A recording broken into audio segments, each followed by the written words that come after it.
what a day! What a lovely day!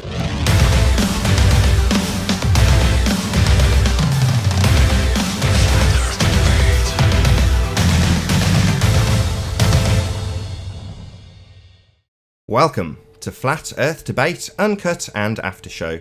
I'm your host Nathan Oakley, and if you are new to this channel, or you've not done so already, then be sure to subscribe and hit the bell notification icon to keep up to date with the Flat Earth Debate. If you'd like to support this channel, there is a super chat that runs alongside each of these shows while they premiere. There's also a PayPal, Patreon and crypto link in the info box below the video.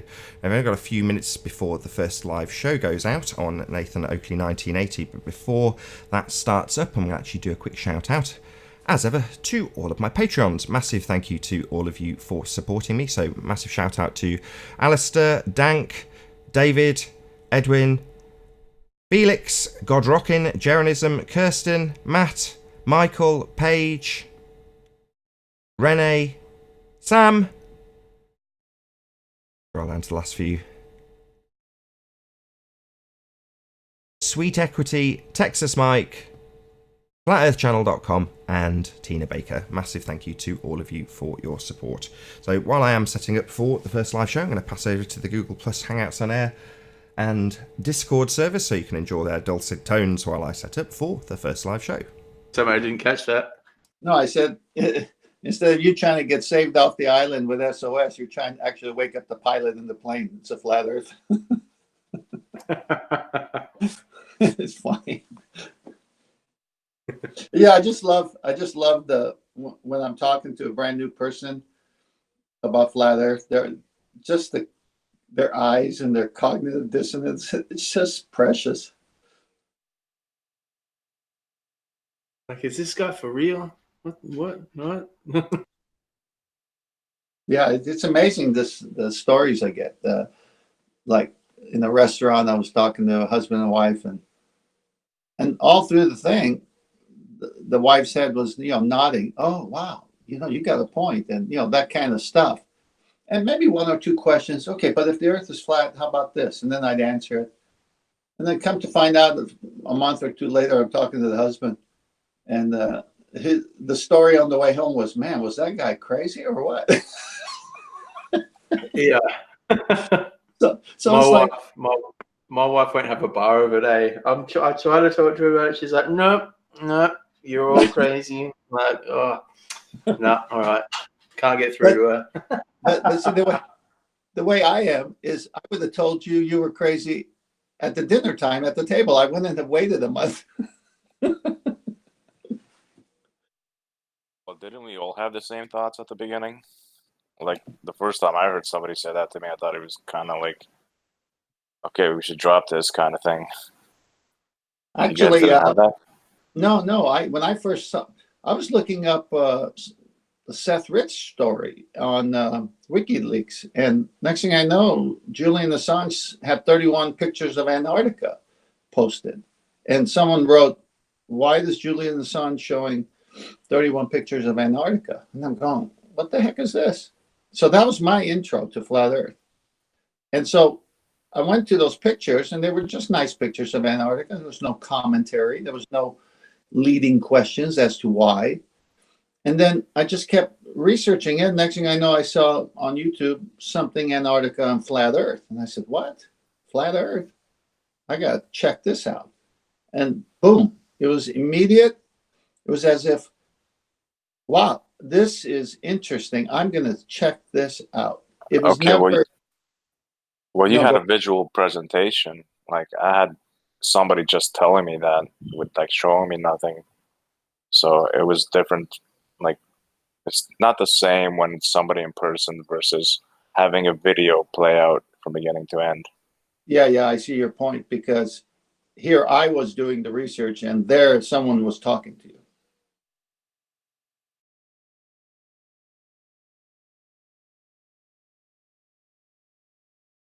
Oh, what a day! What a lovely day!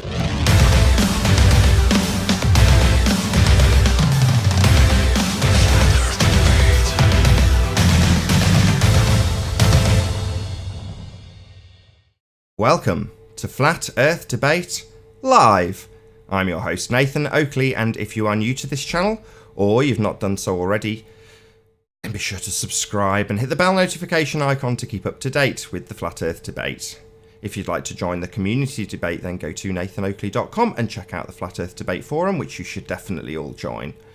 If you'd like to support the channel, there is a super chat that runs alongside each of these shows while they are live. There's also a PayPal, Patreon and crypto link in the info box below the video. Most importantly, if you'd like to join the discussion, simply mute the page you are currently watching, then click the link in the info box below this video to join the panel and express your views on, let's phrase this correctly, on the nature of Earth. Yes. Be sure to also share the show on Facebook and Twitter. Sharing the show obviously increases the live audience, but this in turn increases the chances of a more diverse panel. So please share the show. And one last time, if you're new to the channel or you've not done so already, then be sure to subscribe and hit the bell notification icon to keep up to date with the Flat Earth debate.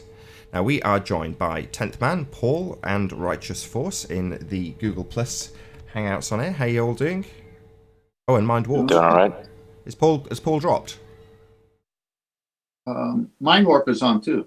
Yeah, I just said hey Mind Warped as well. I thought you were Paul.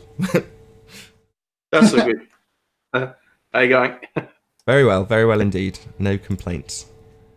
And let's just open a few mics on the Discord server. So we've also got Dougie, Earth-Shaped Investigator, and Red in the Discord server. Please don't let this opportunity to say hello kill the conversation entirely before it started. Hello, Discord server.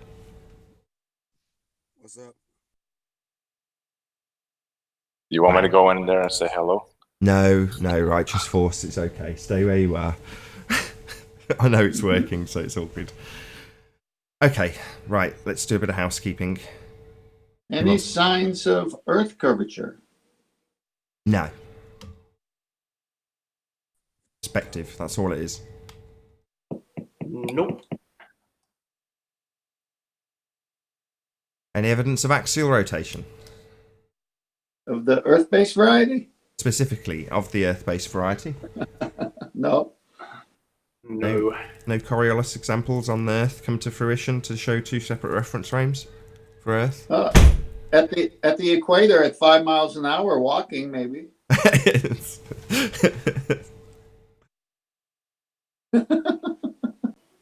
I was arguing with ballers yesterday in Discord, and I was arguing we should like feel all these motions, and they were like, no, we shouldn't feel all these motions.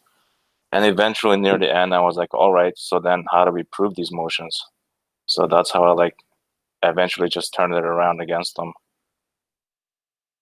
Very good. Any evidence of the distance to the sun? No way to measure it, Nathan. Good morning, guys. Hey, Good morning, Chocolate. Chuck. Any scientific evidence for gravity? Scientific evidence of what? No. Bummer. Any evidence of a self-perpetuating molten iron core at the centre of a presupposed spherical Earth? Absolutely. I've seen cartoons. Oh, cartoons. Wow. Yabba dabba do. What have we got Any left? evidence of the radius of the Earth, the R value? Alas, no. I think we just got one more. There be no R value. There'll be no R. Oh, wait.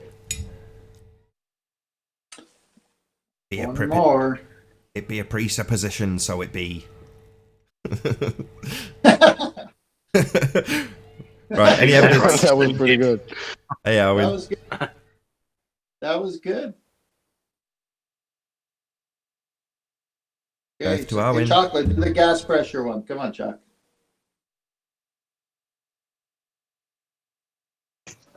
What happened? What did you say? Just Do one the more gas question. pressure one. One last question.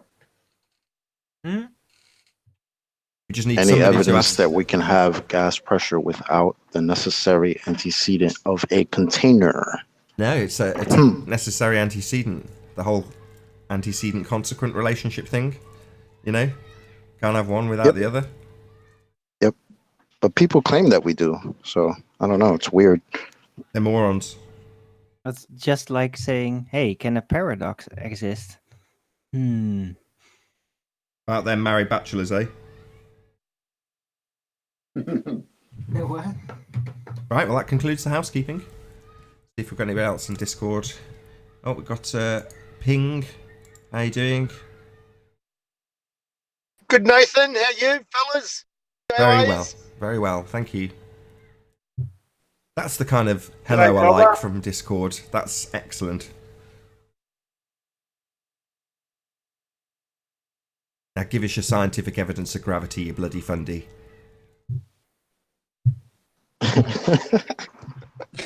Well, happen to be a flat earther, so you're never going to get any evidence from me.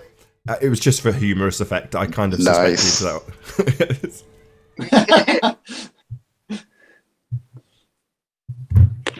So did anybody see the eclipse yesterday? I did. Yes, I I did. did. It was spectacular.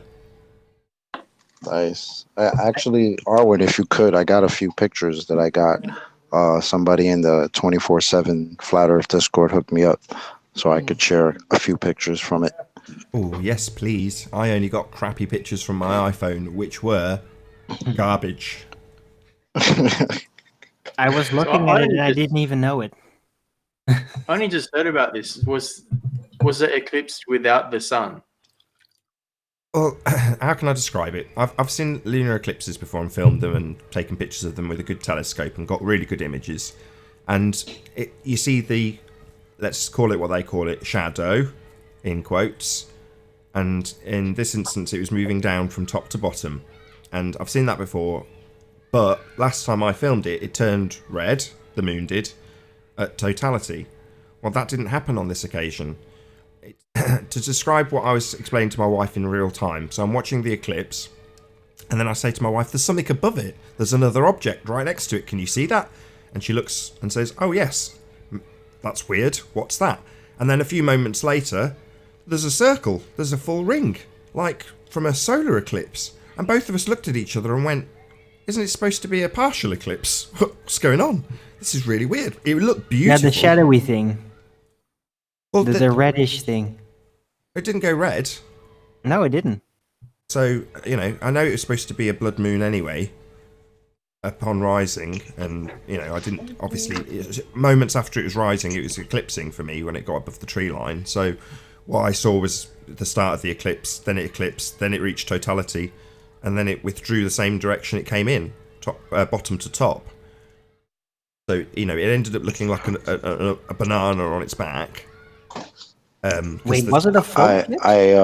Yeah, for me I it was. posted the Really? Yeah, Totally. that's what I'm saying, Arwin. Because I immediately phoned up Anthony and I went, while I was looking at it, I was like, "You realise I'm looking at a full eclipse right now?" And he's like, "Really?" Of the moon. What the? Yeah, weird as frig. Damn it! And Anthony missed said, that. "Oh, Wow, well, that's surely it got interesting. warmer." And I was like, "No, it surely got. I can't remember what he said, colder or warmer, but the temperature change wasn't." Oh, you have to excuse me. Arwen, I posted the Pixar Master B. That is freaky. You heard, Arwen? Yeah, I hear you. Yeah, I posted the Pixar Master B. If you could do me that favor, because I can't share them. Oh yeah, I see it. Oh, it's all partial though. Yeah, I didn't hear anything about a full eclipse. I only heard about the partial. Well, I saw But- this but when from it what was I'm- pointing the other way, basically. It You was show going us. down. But from what I was told, it happened. These were taken pretty much right after sunset. Especially the one on the bottom, you could still see the light is still out. Right, it's still light out. The sun just went down, Nathan, can you present? and then you see the shadow Yeah, I've coming got in you from the up. top. You're presented. All right. That's weird. So you say that that was taken when the sun went down. Yet Yeah, the shadow came these first up. few were taken from the UK, I believe. Shout out to Arsenic, who was the guy who took it. I think there's 4 or 5 of them, and then there's another one where there's still light out, and that was taken by Bambi from 24/7 Discord. So, want to give them shout outs. It's weird. Yeah, there's That's definitely weird. It doesn't really look like a sun eclipse though, because you can actually see the other side of the moon there, not lit up. While with the sun, you'd see nothing. It's perfect pitch black. So that is kind of a difference now. I'm looking at it. Right, guys? Yeah, but like, how is that supposed to work if the sun just went down? How is the shadow coming from the top? Is the problem. Yeah. Yeah, that's a bit of a problem. And even in the last picture where there's still light out. So, and look how much of the moon is eclipsed. I mean, that's Can you insanity. just go to that? Sorry, Arwin. Can you just click on the next picture along to the right? Okay. There you go. Perfect. That's what I got. I mean, that's pretty much the view I got with the same amount of light. And that one was taken from Scotland. Yeah, well, close enough. So yeah, that's precisely what I saw. Right.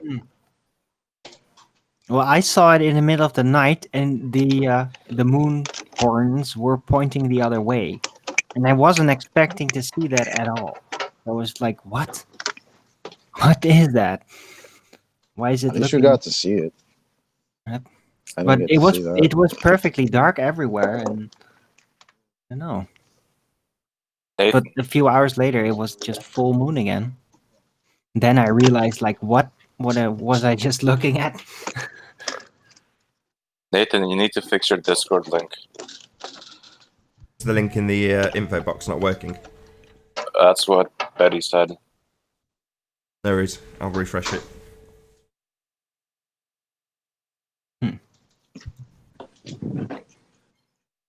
I was literally trying to wrap my head around how that would work on a ball.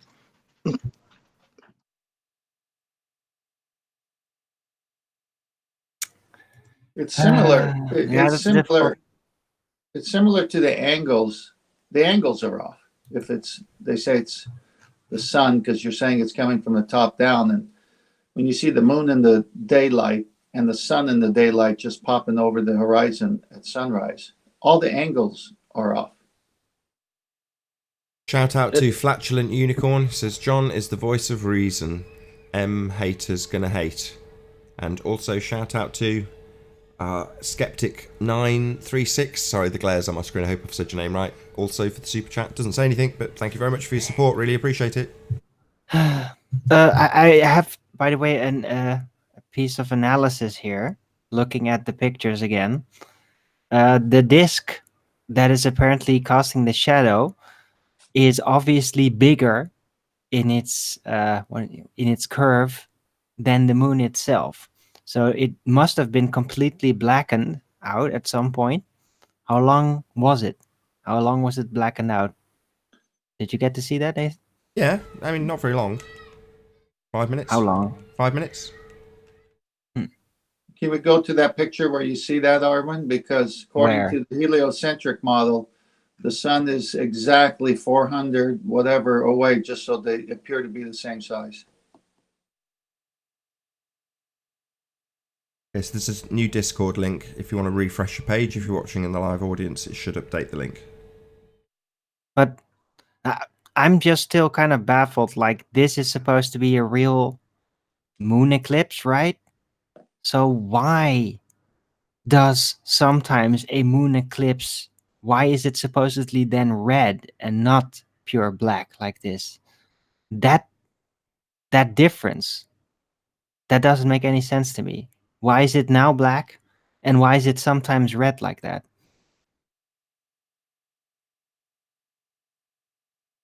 Does anyone have an explanation for that? Ballers included?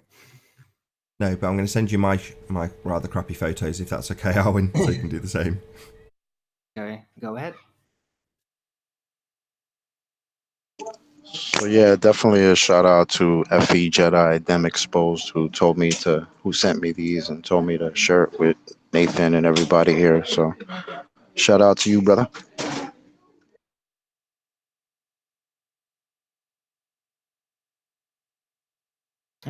Because I always used to think that moon eclipses were always that red type. This is the first time that I've actually seen it completely black. Can anyone address it out there? It's black until totality, typically. That's normal. What? Sorry, say again? It's black until totality. What they call the shadow isn't normally red moving across it. That happens at totality. What Which do you is mean? just weird because Well, what do you mean? it doesn't turn red until after it's completely blacked out. That's the weird part. But did it this time? Well, not Or was this it time. just I black? don't know. Usually, from when like the last one I saw, that's what happened. The moon completely got blacked out, and then it turned red. Like I was just like, how did the shadow just turn red? What the hell is this? It's insane.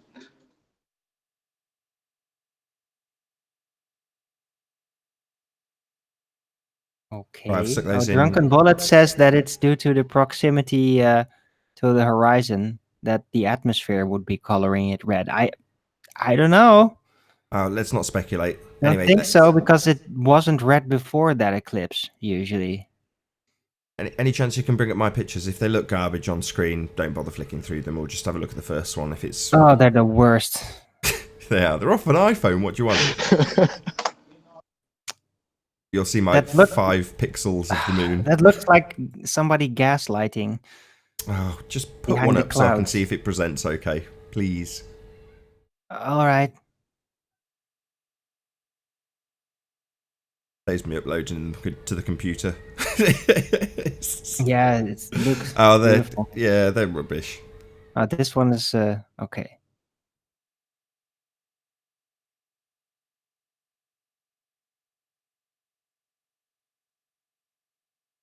Oh, video.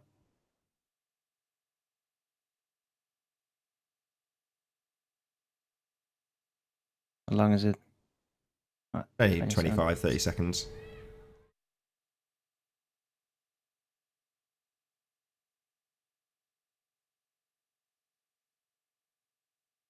Not great. I've got to be honest. I was hoping for better. Well, it's a little better than my webcam. But that's not saying much. This. Oh. All right. Cool. Thank you for presenting them, Owen. Oh, just go to the lightest one if you would, because then it gets you an idea of how light it was for me. I think it's the last but one. This one is terrible. There you go. That's stop. Can you see how there's stop? See how there's like, oh my god, who the hell is typing? Someone in Discord. Can you see how there's like a little? I'll put my mouse over it for the audience. There's like circle there, sure. See how it's starting to form? I just could not get the picture. It happened last time. I had to get my wife to do it. I'll have to check if she's got them on her phone. But can you see how there's like a bit appearing above the top of it? On that picture? That's a lens flare, I think. Whatever. You're not properly zoomed in, and there's a bit of I don't want you to cloud justify it, Arwen. I just want to actually explain what I saw. Thanks. So that was the start of what I saw as a ring around the entire thing. So that's what I saw. Just reporting what I saw. I don't think that's a lens flare. It was the start of totality. I'm telling you what I saw. And as soon as I saw that, I said to my wife, look, there's something next to it. And she went, yeah, that's weird. And then it went to totality. Like I say, it had a full ring all the way around it from my vantage point. It was beautiful. Couldn't get a picture of it. But there we go. Arwen, I just posted a few more.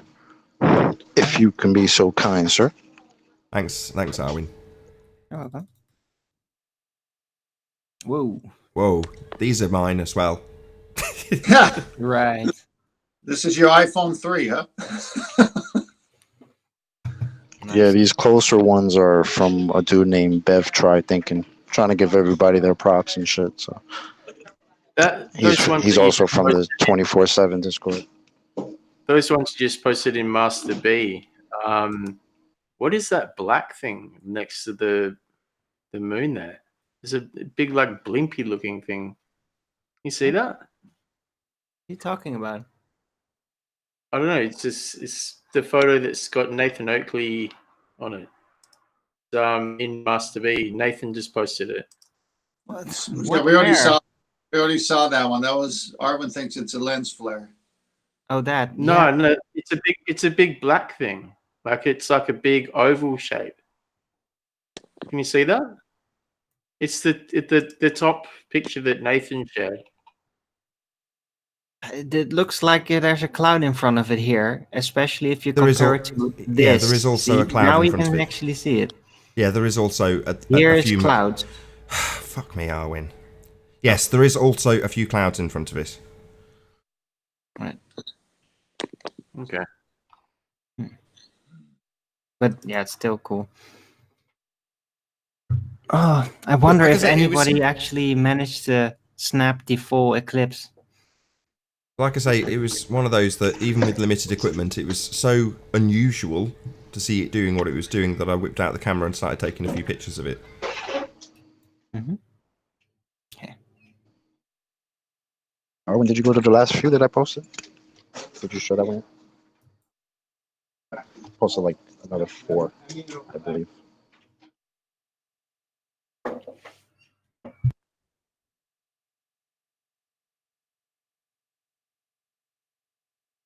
Still there, Armin? What? Yes. I thought you didn't hear him. He said, "Can you just flick to the last couple of pictures that were from right. my better reel?" That's the one. Obviously, I took a bit more time I over see these chocolate shots. say in here. $10 says Arwin will rage quit again. Says flatulent unicorn. Arwin doesn't Now only rage if I quit. get Strawman again. But that's Arwin fine. picks very sensible times to make his departure. Actually, Mm-hmm. I do. he knows when he's getting pummeled. Yeah, I know when I'm not gonna get an answer because of no good reason, and then I'm gonna leave and just make you dig your own hole. Anyway, shout out to flatulent unicorn. Thank you for your support.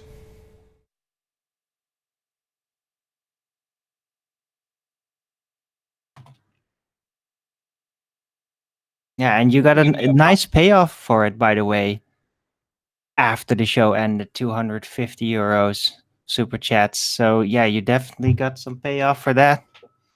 What are you talking about? Talking about, well, I was in the chat looking, and there was this guy dumping $20, $30, another 20 or 30, 40, 50, 100. When did this happen? Times yesterday evening. Oh wow! After the after show. Oh, I didn't watch half of the after show. I was tied up doing something else. Right. Well, somebody must have. You probably got a small hat. Really enthusiastic for helping him gatekeep part of the secret knowledge. I have no idea what you're talking about. I'm gonna have to go back and watch the after show and read the chat. It's after the show ended. You're not going to see it. People just putting look in, money just in look the in your super chat. registry. It's registered, so. I don't understand. I'll have to get an idea of what you're talking about after the fact. Look up in your basically the settings of YouTube, and you have a what is it? Super chat history. Just look at that. Oh, okay. I did not know that. No? Oh, okay. Yeah, YouTube is kind of a pain in the ass to explore. But if you just go to the live dashboard and from that point on go to analytics, then within the analytics, and I usually stay on the classic version, you can find the revenue reports or revenue, and there you just get to see.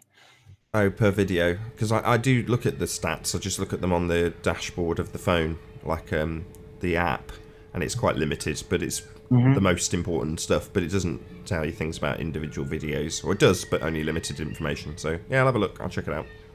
All right.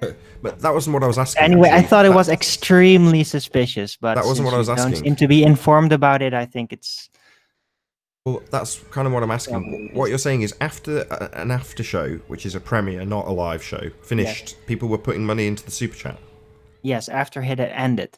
This one guy was dumping probably $250 No way. Oh, yeah. Who was Yes. it? Shout out to whoever you are. Thank you very much for hitting the super chat. Yeah, the very suspicious name. What was it again? You can see that. Just look up your history. I don't want to do it while the show's rolling. I will look at it. I just Well, don't know where I'm. You called him a gatekeeper. Maybe was that his name? Yeah, what was that all No. about? Who are you talking about being a gatekeeper? Oh, he had a bit of an ominous name. Oh, the person hitting the super chat. Oh It's yeah, just- it was Sam Hain. Sam Hain's not a dodgy character. What are you Oh talking really? about? You know what Sam Hain is? No, what do you mean? It's a it's a pagan festival. Oh, I didn't know that. No, you didn't. Oh well, it just happens to be like the Halloween one. So, wee. But maybe that's just his name. I don't think anyone's parents would be that cruel. What do you mean? Sam Hain?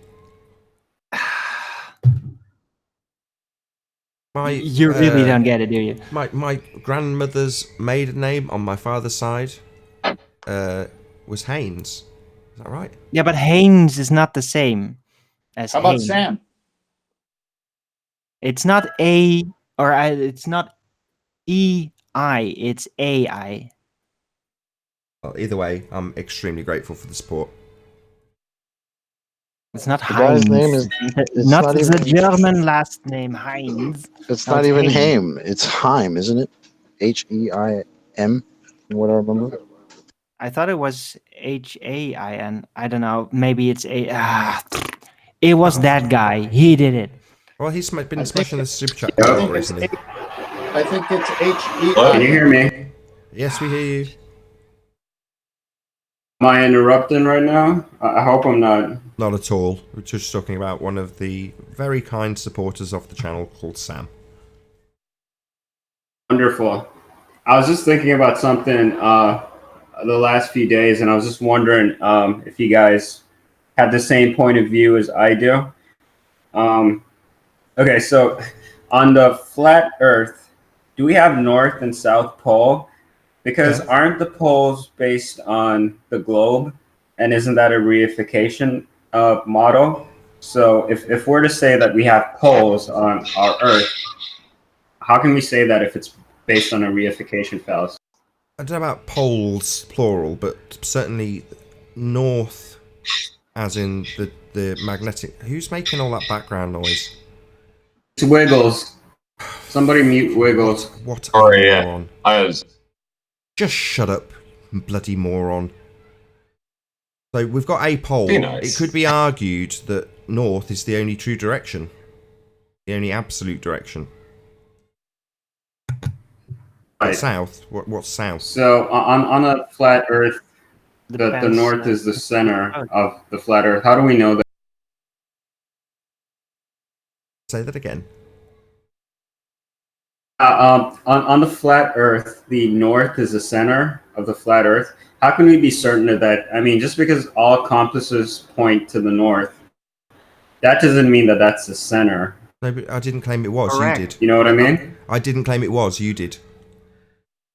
I did. You're right. And I shouldn't have used that straw man. I'm just wondering, like, would we really consider that a pole? I'm not sure what the definition of pole is, but Well, there's loads of different north poles, isn't there? There's 4. So we're just talking about 4 of one of them? them. Yeah, you've got celestial. You've got. I thought. Anyway, let's just not. I shouldn't have thrown that in. That's not important. We're Don't just call talking it the about. North Pole. Call it the Arctic.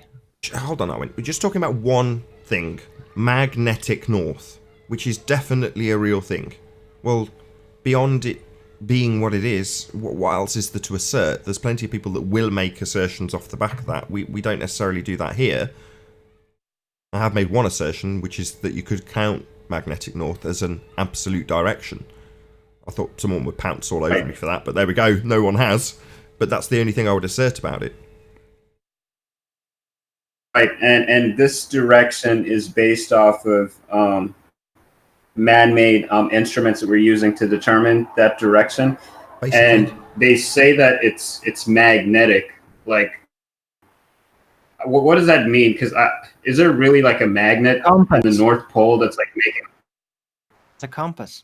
Well, no, we've just got very field basic lines. We've just got device. magnetic field lines. So if you look at the flat Earth debate, whatever you call it, the thumbnail for the show, the one that's for the live show has got a quadrupole, azimuthal, equidistant, magnetic declination projection. That's what that map is, with the two guys debating in front of it with flat Earth debate written over it. That's what that is. Yeah. So what that will show you is you've got multiple areas. There's actually in that map a quadrupole system. So to assert that the center is, well, no, it seems like it's projected in many different ways with many different poles. Yeah. I just have a hard time buying it because this sounds way too similar to gravity for me. Because it's like we're looking at man-made instruments that are telling us that there's a magnetic north, but we haven't verified that. If you know what I mean. Well, why? Just because it's magnetic, because the magnetic field lines are being utilized with man-made devices. Is that what you're saying your issue is? We know that there's a magnetic field in the north that's causing this to happen. We've already covered Do that. we know No, that? we don't know that. I've not confirmed it, but I do know there are magnetic field lines. Right. Okay. Where they originate from, I haven't checked. Yeah. And I just have a hard time like buying it. I'm not saying that that's what you're trying to do here. It's just that just like with gravity, people use like, what was that thing again? The gravity meter or the gravity something meter Yeah, that they use to detect gravity? Yeah, gravimeter, basically a very sensitive scale. Gravimeter, yeah. Exactly. So how is this not the same thing? Like we're just looking at what a man-made piece of equipment is doing and extrapolating like so much information from that. Well, it's being utilised to actually achieve an ends, though, isn't it, in terms of navigation? So you're utilising it for a purpose, and as opposed to reifying a concept. So nobody's reifying magnetic field lines into a sphere Earth, for example. That's not what's happening as far as I can ascertain. It's just that some people have realised they're there and started using them. You know, unless you're actually going to use them to assert some sort of geographical location. Navigate. Go on, Chocolate. Yeah. Go on, Chocolate. No, I was just saying that nobody's really using the compasses to figure out what the magnetic fields are. They're just using it to navigate. Right. Shout out to Ninja Man, who says, so north and south poles on a ring magnet then? I don't know, maybe. No idea. Tell someone to show me a sphere with a north and south pole. I think he's asking to see a magnetic sphere. Yeah, interesting point. Shout out twice for the super chats, Ninja Man. Thank you very much for your support. Well, there are ways That's to a good basically extrapolate whether the North Pole magnetically is a point or just a direction by traveling exact straight lines, and then see if the compass actually starts reorientating where it's pointing at. It does. During that travel. It does. You have declination. You absolutely have to. You can't. Dead reckoning and. Yeah. So if we're having some type of, if it's shifting, then it's not a fixed position. It is shifting. So yeah, you've got to readjust. You've got to reorientate if you're traveling by compass. That's standard fare, right? We all know this, right? No. All right. Well, yeah, exactly. Maybe not. How do they explain the shifting of the North Pole on the globe? Is it the globe wobbling that's causing the shift to happen, or how does that work exactly? Yeah. I used to remember the bullshit narrative for the shifting in magnetic positioning. I couldn't tell you it now. I'd have to look it up. I can't remember. For their globe. It's molten core rearranging its flows. Yeah, something like that. It's just a bunch of fairy tales. So all we can confirm is that there's a magnetic north that compasses point to. That's the only thing we can confirm so far. Yeah, I'd agree with that. Maybe. So when people want to go to the south, the alleged South Pole, how do they go there? Do they just go in the opposite direction since the compass isn't going to point to the south? You've got the And same there's problem. like a website that you can go to. It's like you can book a trip to the Antarctic. I've heard about those, but I've also heard that they're kind of sketchy.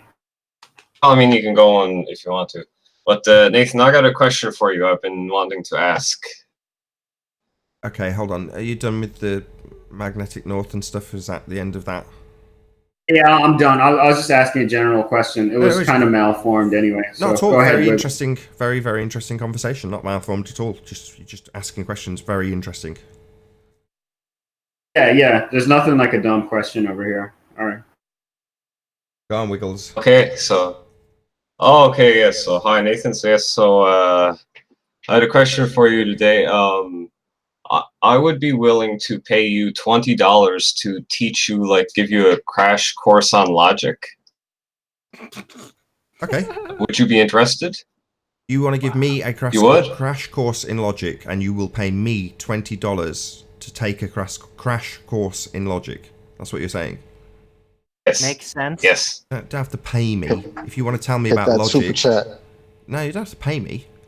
If you want to support me, then fine. But you don't have to pay me. If you just want to talk about logic, you go ahead, Wiggles. Be my guest. You don't have to pay me to do that. You can pay me. I was gonna like I wasn't sure what you were going to say. I wasn't sure if I was going to get some resistance or if like but yeah, You're just trying to be don't I was going to do berate up like because I did a university course in logic and I got like pretty good mark in it, so I consider myself, and I've done engineering, I've designed my own microcontroller, I've done math, I've done a lot of math proofs, so I'm a credible guy when it comes to logic. So I was going to do up like a whole like kind of logic test for you and kind of see if you'd pass it, and then like you pass it, I'd pay you the $20 because I was afraid like Well, that's not what you might be Let something me actually get it straight. So that's not what you offered. Not what you offered. No, that was what I was gonna. Yeah, I was gonna offer to pay you $20 to teach you a bit of logic because it seemed like you were making like a lot of logic fallacies. Before we even got to the stage, he's going to rumpus the shit out of me because I'm going to point out he's a liar. That's not what you offered. Nothing pisses me off more than when someone makes an offer and then immediately reneges on it and changes what they are offering. So what you have offered, I'll just summarise. He said, I want to give you a crash course in logic and I'll pay you $20. I said, yeah, you'd have to pay me $12 if you want to talk about logic, no worries.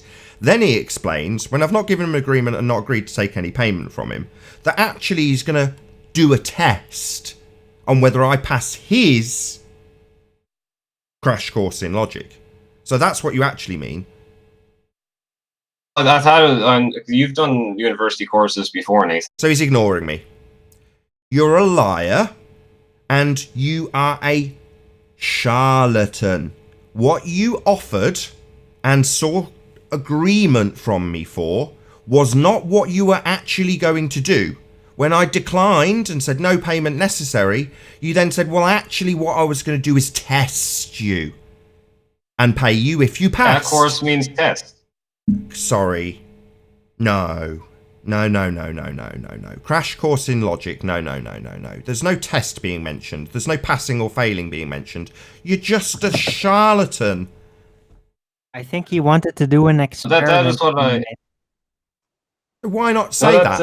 Why not say, I want to test you on logic, and if you pass, I'll pay you $20, as opposed to I want to give you a crash course in logic for $20, which is very different. Weasley. Nathan, have you ever done a university course before? No, he's just ignoring me again, asking me the same question he asked last time he ignored me. What you offered was not what you actually intended to do, Wiggles. You're a weasel. Nathan, course means like instruction, then testing. Oh, does it really? Yes. No, it doesn't. A course Have a is little look. basically an information. No, it's all right. We can define definitions of terms here. Let's see a citation that says that. Look, every university course has a final exam. Yeah, but there's more than just university courses out there. This is why I was going to pay the $20, right? Because I knew there would be some contention. No, the contention is with you being a bloody weasel. What you offered was not what you actually intended to do. Well, what Simple. I offered was exactly what I intended to do. Was Course versus test. Being paid to listen to you give me a crash course in logic and then be paid. That's what you offered. Then after I basically said that's not necessary, no payment required for me to listen to you tell me about logic, you then said, well, actually, I was going to test you at the end and you would only get the payment if you passed or failed. So what would have happened is, because you're a weasel, little shit, liar, charlatan, scumbag, I'd have listened, got my crash course and gone, where's my $20 had I have agreed? I'm not that stupid. And you've gone, no, actually, it's whether or not you pass or fail that'll get you the $20 after agreement. That makes you a weasel, the kind of person that, well, as a salesperson, I used to see weasel salespeople who'd offer one thing when they actually meant something other, and people hated them. And they didn't buy from them, Wiggles, because they thought they were scum and weasels, like you. So don't come along offering something and then change terms afterwards. That makes you a scumbag weasel.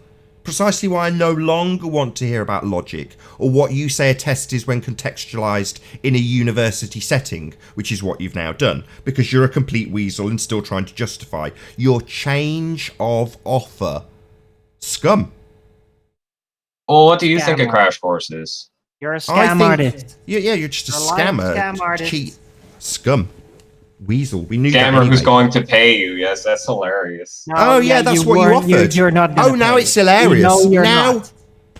now what he's actually offered and said he would do, the concept of what he said in the first instance he would do is now suddenly hilarious. Why would I ever consider paying you for taking a crash course in something? No. When I said course, I meant contextualised within a university with a test at the end that you must pass in order to get the $20. Well, that's a load of caveats that you didn't fucking mention. You scumbag, lying weasel, bloody... You're just a weasel. I did mention them within like a minute of like me trying to. No, I'd already declined your offer, and you mentioned it after negotiations had taken place. And I'd said, go ahead, give us your crash course in logic. And then you mentioned that, no, actually, I want to test you for your $20, relying on you being mercenary and needing $20. Yeah, I do, I'm poor. Yeah, I do need $20. But I'm not a fucking weasel like you. Wiggles, can I ask you a question? It's not what I expected. Just be Wiggles, upfront let me next ask you a time. question. I mean, Just be upfront next time. I am. People say what you mean, and people won't get angry with you. If you mean test with pass or fail as a consequence of whether or not the money will come, then you have to say that. Not, I'll pay you $20 to take a crash course in logic, which is what you said. Well, you're a liar, and a swindle, and a cheat. That's all you are, a weasel. Yeah, dude, if you did, But what did does something crash course to mean my to you, face Nathan? like that, Like what? and Now and he's I asking me go what for crash it, course. and you turn out to be lying, I kick you in the shins really Yeah, hard. I hate people like that. People that make terms and you agree to them, and then after the fact, it happened to me recently within this community. It really pissed me off to the point where I never want to deal with that person ever again. Don't change terms after somebody's agreed on them. That's outrageous. That's how you lose friends and whatever business associates Limbs. real fast. Nathan, I Also how mean, to you be lose fair, you limbs. did agree to something that you didn't know what the definitions were. I mean, you should be smarter than that. Oh, should I? I should be clairvoyant, should I? When you say you'll pay me to take a crash course in something, I should be clairvoyant and know that actually it means I need to pass a test that you set afterwards. Oh yeah, I should be clairvoyant. I'm stupid for not being clairvoyant. I mean, you could have just asked me, right? Like, you just agreed to something without knowing what you were agreeing to. Like, Oh, I didn't agree. I said you don't need to pay me. There was no payment necessary. Did you not hear that bit? Yeah, I don't deal with scum. I don't take money from them. I don't want your dirty, filthy money. You hear me? I think what it is you're afraid you're going to fail on live. No, I don't want your dirty, filthy, disgusting weasel money. I made that clear when I agreed. Even with me agreeing to do it, listening to your shit crash course in logic from a total buffoon. Yeah? Even then Now I didn't want your money. buffoon. Now you want to make Yeah, it we're about so money because afraid you to relied fail on... your little mercenary, didn't you? You relied on me being mercenary. That's all this is. If you want to see my transcript from university, that's fine. You can look digital logic. I got like what? Well, the prof was a little hard on. I got 70, but I did design after the fact. I can show you like a work. Nobody gives a shit. You come here to just jerk off in front of us. Show us how big your dick is. Is that what you've come here to do, Wiggles? Did you hear my question? Yeah, you could try again on my show. Did you hear my question? Have you just come to jerk off and show us how big your dick is? Is that what you're here for? I'm so intelligent. I passed these courses. Aren't I? What? We don't give a shit, you weasel. All we think of you is how disgusting you are, bloody weasel. Wiggles, can I ask you a question, brother?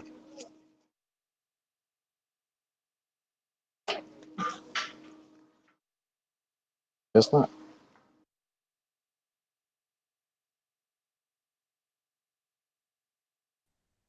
Wiggles is gone.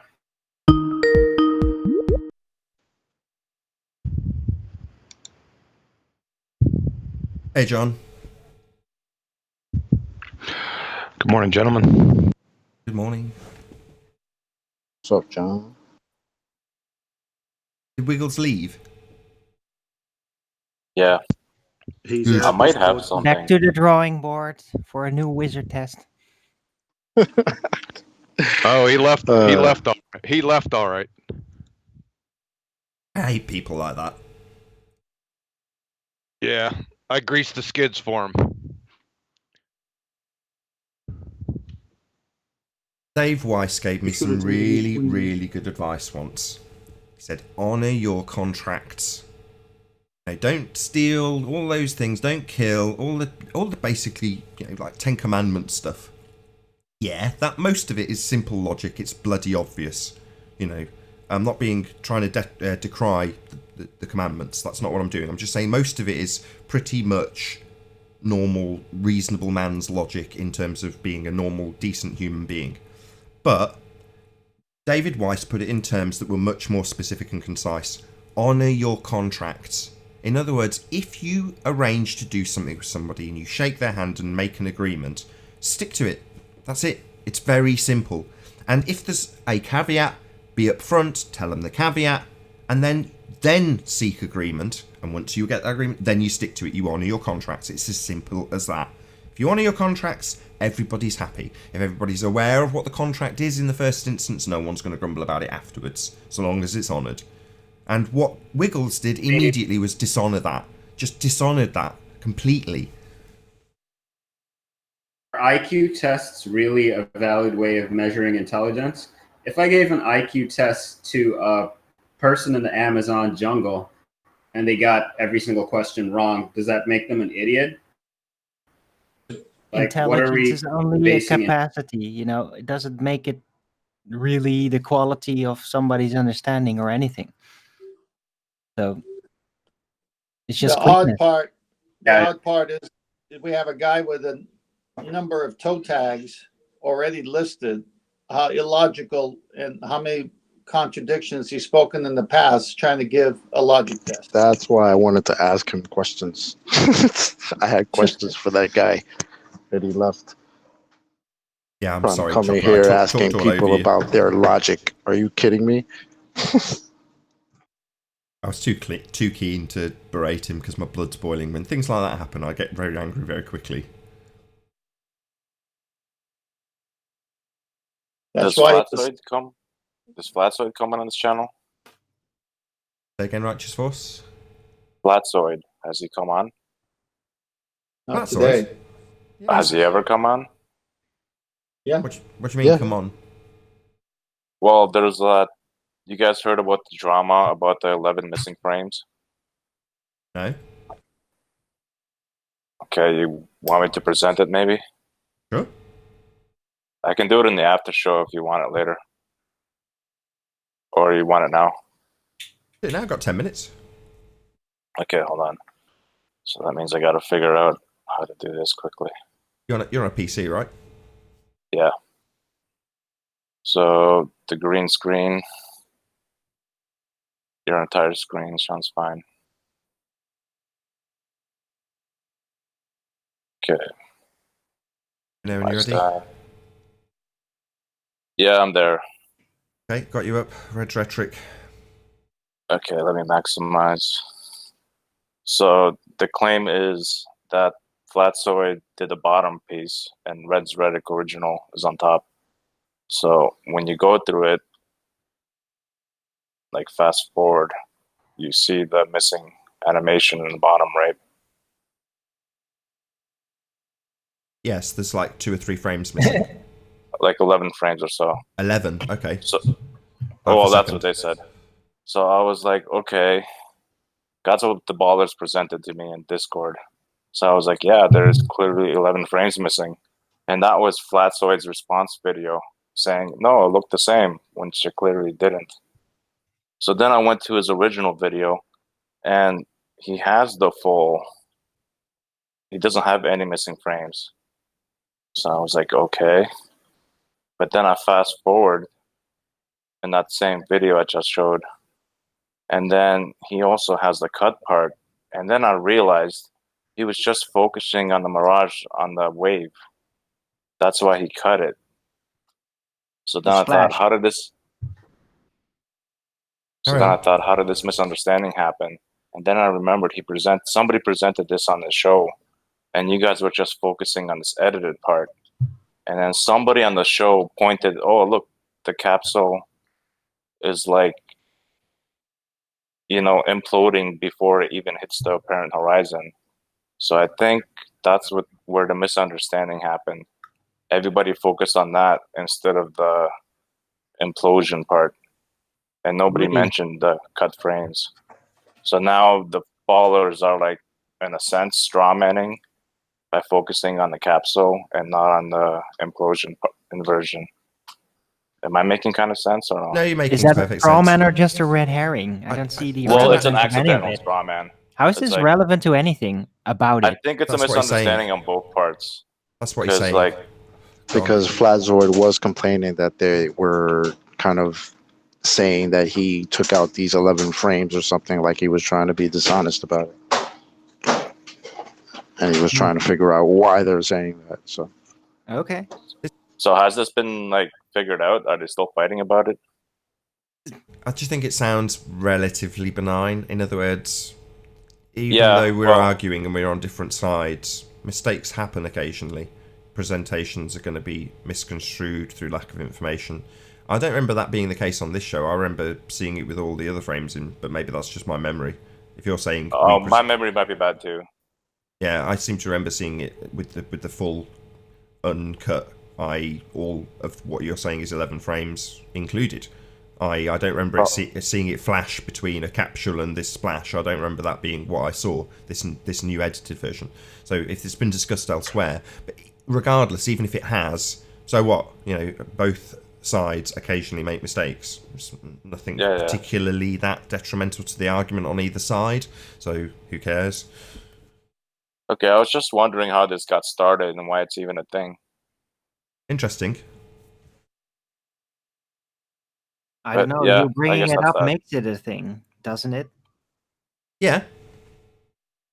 So, well, there's your cause. You brought it up. Now it's a thing. Yeah, he's saying they're arguing about it, right? Righteous Force? Yeah. Well, Flatzoid has been putting up updates about it in the Master B chat. So it's not like I haven't heard this before, because Flatzoid is very prominent about speaking about it. It's too bad he's not here. What's the updates he's been giving? What's to update? What's to update? He's edited it to draw attention to a specific point. And why wouldn't you? If you're trying to highlight a specific... I've done that before in videos. You edit out the particular section that you want and show it. And he's doing a contrast between what happens before and what happens after. What's wrong with that? That's how you do it, and obviously it'd be contextualized in his edited video. And you've even said that in the full video from Flatzoid, he's got both the unedited and edited versions in there. So he's just drawing attention to a specific point. What's wrong with that? Yeah, but he made a mistake when he was rebuttaling. That first video I presented was okay. I guess Arwen had enough. Sorry, I'll mute. It's just that. Come on, this is talking about. All right, we can stop about it. We're pointing talk at about something cherries else. that are dried up on the ground, complaining about it. Basically, It's Well, like- I think the problem was in Flatsoid's original response to Red's rhetoric. He put two videos side by side, and he said they were the same when they weren't the same. Like, do I have to present that again where he writes this? Like, it's on my screen right now if you guys want to say. No, I followed along. I paid very close attention to what you were saying. I get the point. And what you're, Okay, what you're so we saying can move on. in this, yeah, you started with it. It would have been better to end with it. No, keep it up, keep it up. If you can put it back on. Right, where is it? Just so we round out the point. So you're saying that when he claimed, well, no, I played the full unedited video. In his comparison, he's made a comparison to the edited video, saying, look, they're the same. Correct. When they're blatantly not. So he's made a mistake. Correct. Correct. Right. Yeah, that was made clear. Obviously, the context came afterwards, but so what? It's all clear enough. Okay. So that's it.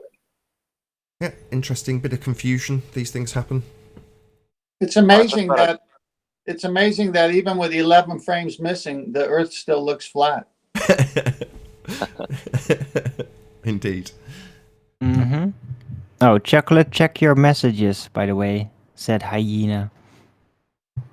You want to do that? We've got a couple of minutes to see if there's an important point to get on the live show. If not, I'll tell the people in the premiering stream to stay tuned. Chocolate, a minute to do that. Maybe plug your show, Arwin. Yeah, Flat Earth Early Bird. Every day, 2 p.m. Amsterdam time, 1 p.m. London time. Yeah, I do my show. I have breakfast basically and talk about a lot of things. Have a lot of interaction with people in chat. I got a few fans. I really like doing the show, and I talk about a lot of things. So yeah, join me on the Early Bird Show every day. I think that's, correct me if I'm wrong, is it 7 a.m. Central Standard? I think it's between 6 and 10 in the morning, the US time. I don't know. Okay, well, that's why it's called Early Bird, though, right? Because obviously it makes no sense if it's 2 p.m. Amsterdam time where you are, but there we go. It's because the Americans... It's early for the US, not for Europe so much. Right, but you don't give the US time that it's on. That's my point. It's called the Early Bird because it's early for the American audience, which is the majority of the people watching, right? Yeah, the European version is called Lazy Bird now. Right, Chocolate. Something important that needs squeezing into the end? Nah, Hyena made a couple of memes. I'm about to drop them in Master B. Kind of funny. If you can get them up quick enough, I only got 40 seconds. What did you say again the type of time was that you asked? What? Nathan? We're going to chew out these 40 seconds discussing this confusion. If you can go to Master B and bring up these memes from Hyena, we'll get them in the live show. I'm just about to ask the Nathan Oakley audience to stay tuned and say bye-bye to the Nathan Oakley 1980 audience live. But if you can get them up quick enough... They're in there now. Oh, wait. You mean UTC minus... like mountain time, US, Canada? I see. Arwin's worried about plugging the correct time for his show, and he's chewed out the time by doing so. So with that, I'm going to say a huge, massive, enormous thank you to all of you tuned in live on the Nathan Oakley 1980 live stream. Also, if you are watching on the premiering stream on Nathan Oakley, then stay tuned as there will be an after show to follow. A massive thanks to all of you who smashed the super chat, liked, commented, shared, subscribed, and all that good stuff. Be sure to check out nathanoakley.com and the Flat Earth Debate Forum, which you should definitely all join. I've been Nathan Oakley. Stay tuned if you're watching on the premiering stream, and I'll see you all in the next video. Oh, what a day! What a lovely day!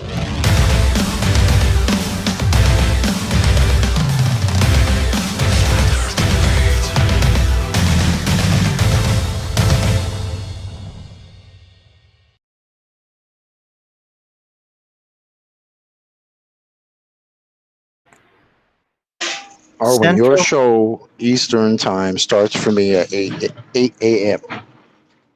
So it's 8 a.m. 8 a.m. Eastern, 7 a.m. Central, and 5 a.m. 8 a.m. Eastern? No way. Yeah. Yes, Arwen, what do you In New mean? No York? way. I live here. What's wrong with you? But is that in New York? Like really? Yeah, New to York the east? time. Yeah. I'm not At even in New 6? York, but it's still Eastern time. Yes, it's Shit. 8 a.m. in the morning for me. Nathan's thought it show would be comes on like at 10. 9. It is now 10 a.m. Oh, Yeah, okay. bro. That's really early. I know. That's I like told in the you middle that. of the night for the West Coast. Yeah, Is it but it like would be 4 Hey, a.m. hey, there? chocolate. it'd be Arwen 6. needs scientific evidence for your time. It'd be 6 No. for people on the West Coast, Darwin. 6 a.m. for people on the West Coast. What? Is there only 2 hours? I thought there was like The 4-hour 3 difference. Is it 4-hour difference? What's the difference? I thought it was 4 hours. No, it's Alaska 3. minus 9. It's hang on. Eastern I'm on the time is West minus Coast. 4. Darwin, hold on. I'm on the West Coast, and chocolate's on the East Coast on the time zones. It doesn't matter if you're in New York or California. You just have to fall within the time zone. So we're 3-hour difference between New York and California. Okay, so 5 a.m. for All people in right. California. Okay, yeah. Alaska's a little bit further to the west, I guess. Yeah, Right, Arwen, man. you're 5. Nathan comes on at 6 a.m. California. I'm tempted. Oh, should I say this? John's listening. Are you Oh, there, I John? get it. Yeah, there's 2 hours, but Alaska's even further to the west, so that's an extra hour. I might Like push. that. I Okay. might push the show forward an hour. And Hawaii is another 3 hours. Yes. No, I haven't decided. I have. 6 Yes. a.m. is pretty early, right, for people on the West Coast. Definitely Not don't for push it a lower little now. bit, a little bit. Not for farmers. It's way too early. And truckers, by the way, too. Yeah, I might move Take it it forward up an early. hour. We'll see. Like Travis. Starting tomorrow, the show is moved 1 hour ahead. No, I'm going to stick to the schedule for a reasonable amount of time, but just not indefinitely. And I'm going to consider moving the live show forward 1 hour. Oh, God. Wait until I move Is to this, the show. is this a time zone Coriolis effect? Just means The I'll lose schedule or the schedule? Schedule. Schedule? Schedule. Either or. Either way. Anyway, like I say, I might move it, I might not. Because the after show audience, I would imagine, picks up a lot of the people from the West Coast, because it's at about 5 p.m. for them, which is a reasonably good time. Do you have analytics on how many people watch the recorded show versus the live show? Yeah, I do keep very close watch on it. What's the ratio? Do you mind or? Well, the ratio of how many people watch the Uncut and After Show versus the live show. Yeah, because I mean, some people are driving and they don't, whatever. But if they're really a fan of the show, they're going to watch it later in the day, right?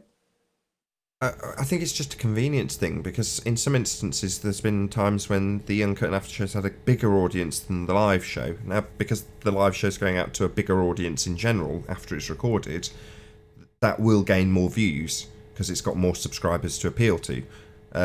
But just by the stats, the second channel where this is going out now is a far more dedicated audience, so they'll watch longer. The average view duration, for example, on the second channel is half an hour, which is just amazing. YouTube hope for 7 minutes. That's what they're hoping to get out of YouTubers as a view duration. A good view duration they're hoping for is 7 minutes. In other words, most people don't achieve that. People will watch a video for a couple of minutes, go, this is boring, move on. So to get an average view duration of half an hour, it's just incredibly good. It's 20 minutes on the main channel, which is also exceptionally good. 20-minute view duration is fantastic. So both channels have got really good, audience retention.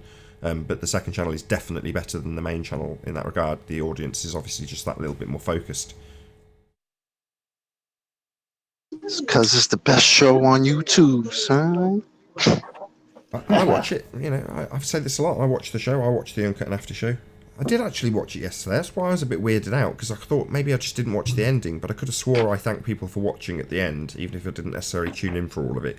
You know, and I didn't see a load of super chats. But if they spun by in the chat after the show is ended, which is a bit weird, fine, great. You know, massive shout out to Sam for all his support.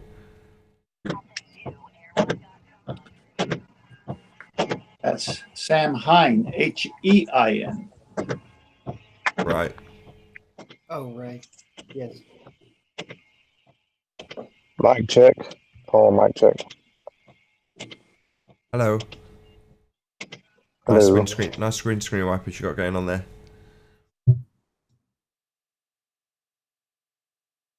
Yeah, I'm out and about today. I'm not at home. Had to go to the chiropractor and take Alice to work and take the news today. One of those days.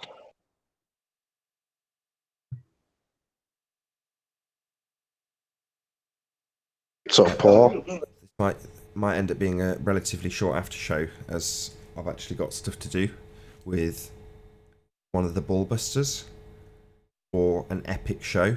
So this Saturday, right? I hope you're all there. It's probably not going to be as public a show because it's quite lengthy.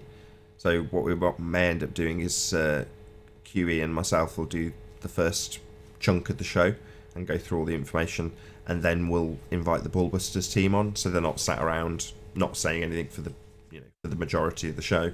And then at the end we'll have as we always do, like the public response bit. So in other words, we're not going to break it up with public responses as we have done in a few shows, just because it's quite lengthy, but it's epic. It's going to be so ace. But we're going to go through that presentation after this after show's finished, like off air. So Nathan, are you saying that the 4.5-hour mega show is not lengthy? Yeah, I do lose track of time. I mean, it's like that, isn't it? If you enjoy making the show, you're going to lose track of time. You know, my wife, bless her, she's very, very tolerant of it. Yeah, you don't realise, do you? When I have 4 more hours, I go, whatever. I'm like, never going to do these 4-hour shows. And then you look down, and the recording time is 4 hours. And you're like, wow. Hey, as long as the information is good, let it go 8 hours. Time flies when you're destroying a globe. Yeah, it does. It is good fun.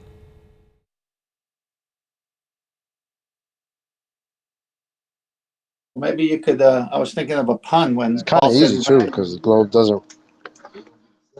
Sorry, man. On. Oh, this show. No, I was just being silly. I was thinking of a pun when Paul said he went to the chiropractor. I said, if you have it's like the back-to-back appointments make sense for a chiropractor. Did you catch the end of yesterday's after show, Anon? Hey, everybody. End of yesterday's after show. On the second channel. I want to say remind me, maybe I did. What number are we on? This is 903. Was it 903 we just recorded? Got my thing in front of me. I think it's 902 Uncut and After Show, Anon. 903. Was it 904 we just recorded? Okay, so 90. Yes, it's 903.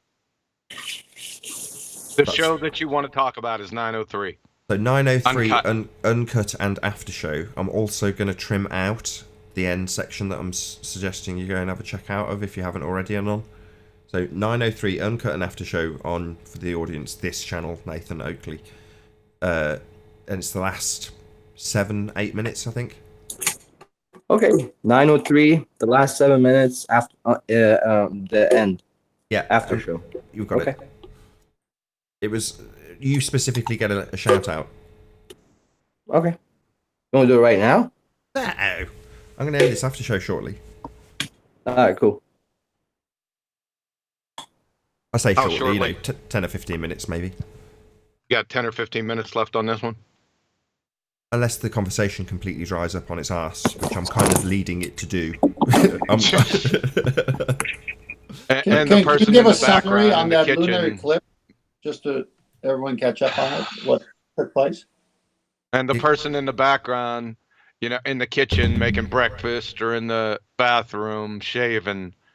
You people don't know how to go on mute, do you? You just can't do it. Can't friggin' do it. When you're not talking, just go on mute. Right? That doesn't kill the conversation. I don't know what will. Right? You're grown adults. Well, let me take that back.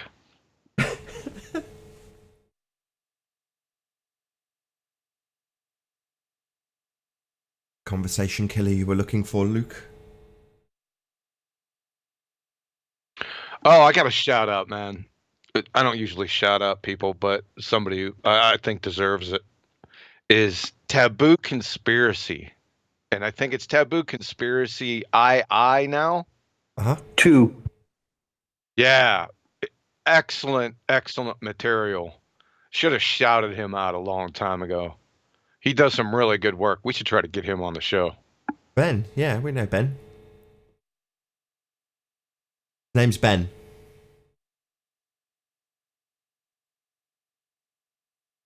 Maybe when Anthony gets back on board, we can get... I think he has intermittent contact with Ben.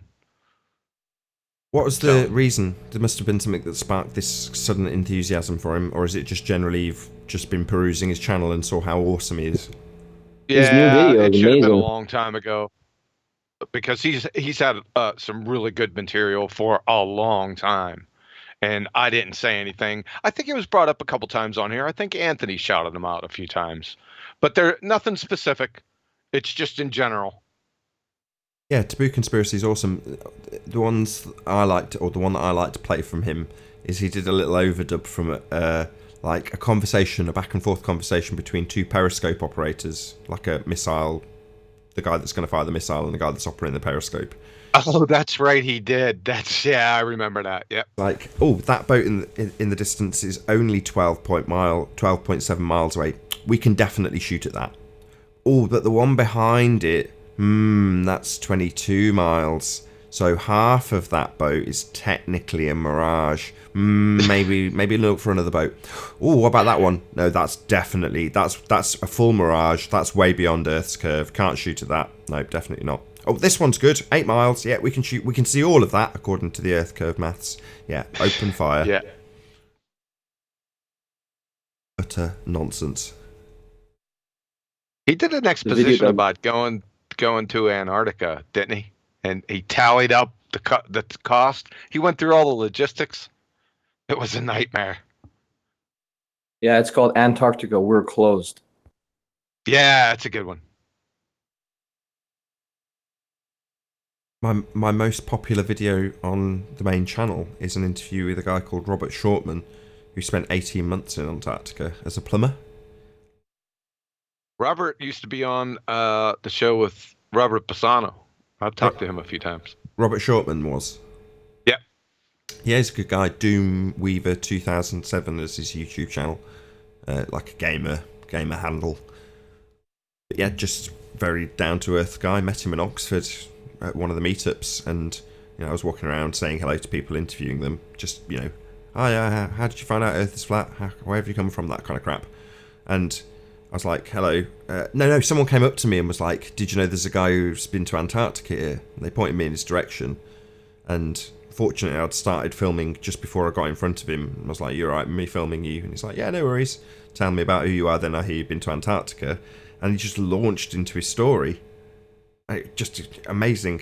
Another example, like Robin Poe, of somebody not really being concise enough when they know what they're explaining makes sense to you. So with him, he was explaining how the sun rose and set in Antarctica, and you don't get 24-hour sun in Antarctica. It does not happen. He described how the sun rose and fell, but it wasn't done in a way that was like super concise, and it was kind of me leading him and saying, so that means that there's no 24-hour sun, and he would sort of go, yeah. It wasn't. Same with Robin Poe. She's getting a 115-mile radio connection where it's supposed to be relays of about 18 miles. And the handbook, this is out in Ferrari when she was in the army. as a technician. The book says link them up with relays. That's how it's done. When she couldn't get her relay to work because there was too much topography in the way, she just pointed the transceiver back at the point source, which was 115 miles away, and got crystal clear signal. Now, she didn't give it any consideration, but she was told by the superiors, who immediately turned up. Very high up superiors come down with frowns on their faces and say, "Take it down. We don't like it." No excuse, no reason, just "we don't like it" was what she was told. But in that conversation, there wasn't a point, this was early on when I was interviewing people, where I made it my business to make it really concise, the point that made, i.e. 115 mile direct line of sight radio connection, no earth curve, the earth is flat is the conclusion. You can't have that connection without with a sphere earth and an obstruction in between you and your target. So, but that concise summary was not given in that interview, and the same applies with Doomweaver or Robert Shortman. He explained it because he was led, and I was asking those questions about the 24-hour sun and its non-existence in Antarctica, but there was never a really concise summary. It was just back when I wasn't as good. I blame myself for not being a good enough interviewer to draw it out of him in a way that's concise for the audience. I mean, the information's still there, but it's in a 2-hour interview. So, but there we go. It's my most popular video, that one about the Antarctic visit, or 12-month duration stay that Robert Shortman did. So... No, didn't know he was chatting with you and Robert Bassano. Yep, on the show back in the day. I talked to him plenty of times.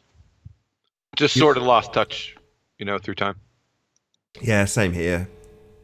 I think there was a point where both myself and Antonio Subrets were being quite critical of Christianity, and he wasn't particularly impressed. Good thing I wasn't around. I didn't see that. Oh, you wouldn't have been impressed either. My attitudes have changed, I've got to be honest. Some of the things I said on those shows I probably would disagree. In fact, I know I'd disagree with now, if push came to shove. Not that I'm suggesting audience members go out and seek out things that they can criticise me on because my opinion's changed, but if someone was so inclined, they could do so in that regard.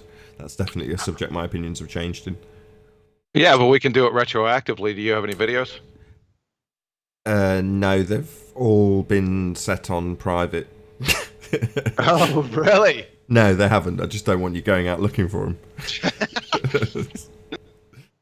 No, you're not what's the biggest funny. perception, biggest point change that you've had, Nathan, from then till now? Can you give us one? No.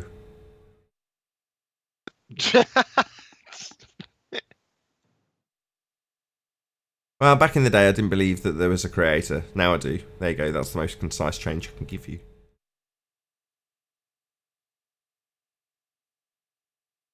Oh, that'll work. At least that's a start. It was a bit weird back and forth, actually, because before coming to all this information, shortly after figuring out the Earth is flat, my revelation after watching Math Powerland say those words, was a realisation that a creator must exist. And I came to that conclusion, but then carried on watching videos, doing research, doing all the stuff I've done between then and now, and in between reverted back to my original position, which was there was no creator. Even though my logic, the way the cogs in my own brain turned immediately after coming to the realisation that we've been lied to about sphere Earth and the implications thereof with space being eradicated and things of that nature, my instinct said that means there's a God. That's what, I remember thinking about it. I remember the road I was driving on when I had that moment. But as I say, over time I slowly relinquished that and then came back to it. So there you go. Hope that's concise enough for you, Paul. We might have some more questions later, but that'll do for now. Thank the Lord. Hey, yeah, you mentioned Math Powerland. Painting or picture? You mean photo or painting? Painting or picture? No, he says photo or painting. Can't even quote him right. Photo or painting? Painting or picture? Oh, God. No, just messing with you. Yeah, I think it was. I think you're right. I've got obviously a lot of respect for Math Powerland. He gets a lot of abuse. People give him a lot of stick. On the other hand, it's like I can't do it now. I can't get it out of my head. Don't let the beer build up. It's like when you lose your virginity, you're not going to forget, right? Oh God, that's pretty. That's. I wasn't ready for that one. I wasn't. When it came in, I was like, I've got to get this. If I let this build up and I just accidentally say it later, it'll be even worse. So keep it under control and just say it like it is. You're not going to forget it when you lost your virginity. That said, I can't remember the name of the girl I lost my virginity to. This is a terrible example. Right, let's get this train wreck back on the rails. I won't forget Math Powerland. He's the person that woke me up to Flat Earth. It's as simple as that. So, you know, I'm not saying you can do no wrong, but there is a certain amount of that. Yeah, but it's not about Same the with me. person. It's not about the person. It's about the material, right? Exactly. Math phrased it. All he needed to say was those two words, and the context that he said Flat Earth was outside of the usual context it's placed in. Ridicule is how you normally hear it. His context wasn't ridicule. So to hear it phrased the way he phrased it was what woke me up. Well, that's the material, if you, as you put it. That's all that matters. Precisely. I'll give him that. Just to hear him say, "You have never seen the Earth from this vantage point." Like, I think that was one of those things. Because for me, it wasn't him. I actually heard Mark Sargent first, but after him, you know, I went down the line, and I think Powerland was right after that. And when I heard him, you know, saying the whole photo or painting, I was like, yeah, I mean, it makes sense. I've never been up there. I can't verify this crap that I'm looking at. I used So, to think Flat Earth was definitely a psyop, so I used to ignore it. Like dude, that's what everybody told me. I know, vehemently ignore it. And then I used to watch Reddit TV, which was an app. This was a web page where it would basically scrape all the videos from specific Reddit subreddit and play them back to back. And instead of watching TV, I would watch that. So I was in my kitchen and I was on Conspiracy, and I was just, you know, doing my thing in the kitchen, and Math Powerland popped up. So I had no option of skipping it, and it just played. I didn't know what it was. So as I'm doing the dishes, I'm hearing him, and that's that photo in the painting, that same, you know, video, and his little thing about, I can start a thing like rap-a-pa-pa, and every day tomorrow, people will be walking around going rap-a-pa-pa with like $1 million. You can just make people do whatever the fuck you want them to do. And that was it. That's what got me. $1 million? You can start a trend really easily. I remember in the late 80s having this conversation with my uncle, right? And he decided he was going to start a trend. And all he did was pop a clean toothbrush in his top pocket and then go around the subway and on the tube and on the buses and just have a toothbrush. He got a couple of his, you know, by doing so, he got a couple of the members of the family to just copy him. He explained what he was doing, just a little experiment. Took a couple of weeks. People were walking around with toothbrushes in their top pocket. It's really easy to manipulate people into a fad or trend.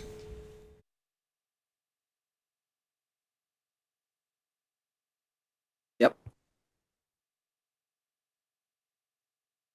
Because it's cool to be cool, man. Nowadays.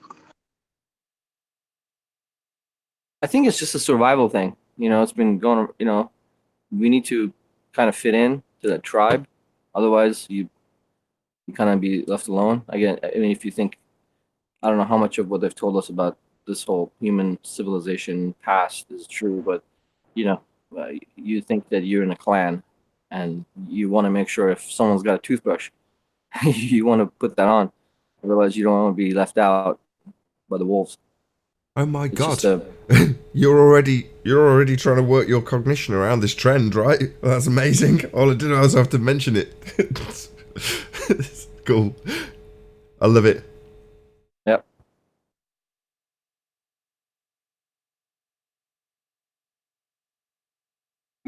Yeah, when I first got into Flat Earth, I told one of my friends who was the biggest conspiracy theorist that I knew. I mean, he was into everything, vaccines, JFK, 9/11. I mean, everyone you could name, he was into it. And when I mentioned Flat Earth to him, he flipped his mind. He was like, Flat Earth is the biggest psyop ever. And I'm just looking at him like, wait a minute, dude. You believe all these other conspiracies. You think something is fishy about all of that. But when somebody tells you you're sticking to the side of a spinning water ball in space, that's the one that's a psyop? Okay. How's he doing now? Is he still fighting it? Yeah, he's still a glober. I mean, I've had a few debates with him. The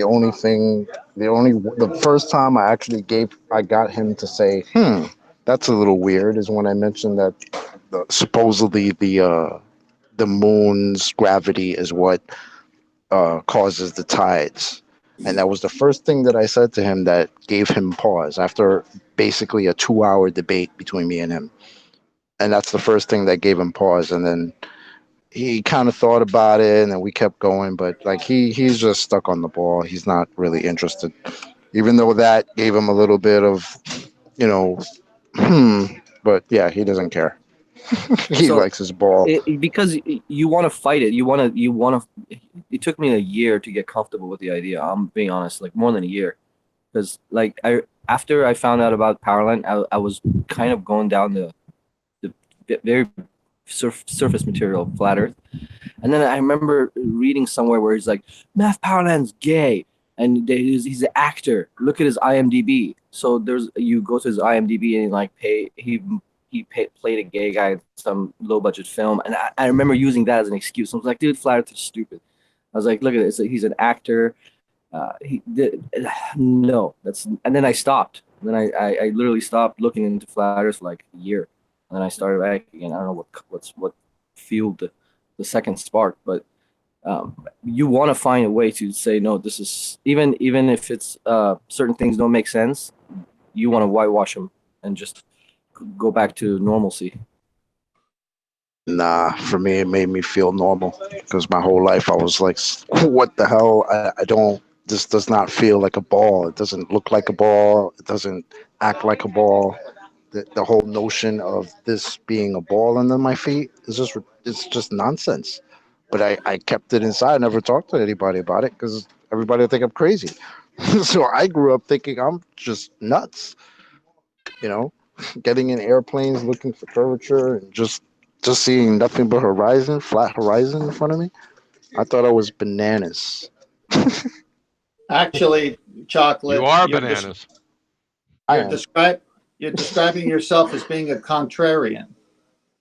Oh well, that's what if that's what I gotta be, then that's what I am. But no, that's what I am, and you just described me when you said all that. So you're bananas too. I totally relate to what he said. So if that makes me bananas, I just see it as being a realist. So especially the planes bit, you know, that was the bit that did it for me. I observed it being flat. That's the nature of the world as it presents itself. So it never presented itself in any way, shape, or form as being like a ball. So it's interesting that the guy who responded to the rhetoric about the moon, because I understand how they explain that rhetoric in their model.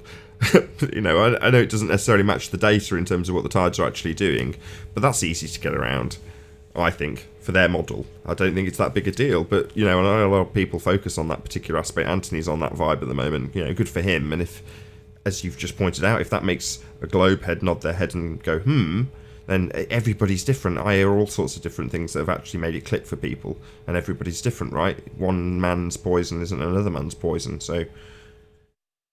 What's the moon argument? Just tides? Yeah. Tides, yeah. Well, yeah, for that one guy, yeah.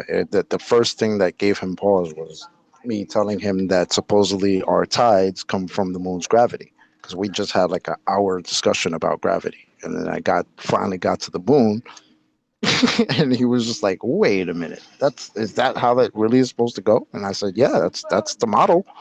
That's what they say." And he thought that was quite interesting. We kept going, but at the end of the day, he conceded that point, that it was a good point, that it's a little weird that happens, especially because, you know, we've got all these tides, high tides going on at the same time, you know, different places on the earth. Like, it's just crazy. And then another guy me and him went back and forth, and he didn't pause until I showed him what was it? It was the Felix Baumgartner. And when they zoomed out and you could see the quote unquote Earth, which just looked like a big desert, shaped into a ball. That's the first thing that he saw. He was like, "Wait a minute, what's going on here?" I was like, "What do you see?" He's like, "That's not Earth." He's like, Where's the water?" I was just like, "Exactly. Where is the water?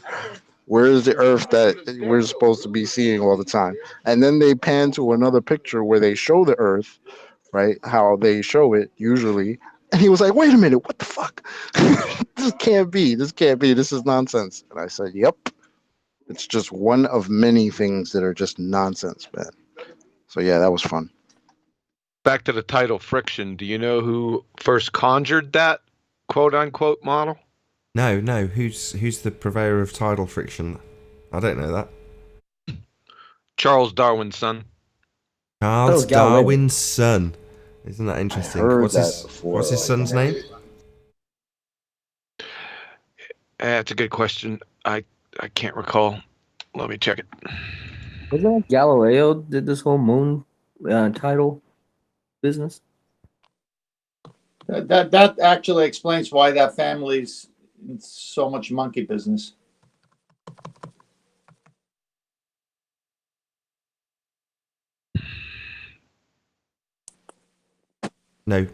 Absolute pun intended or no pun intended? Well, no one's going ape over it. I'll tell you that much. Definite pun intended. Your second was better than your first.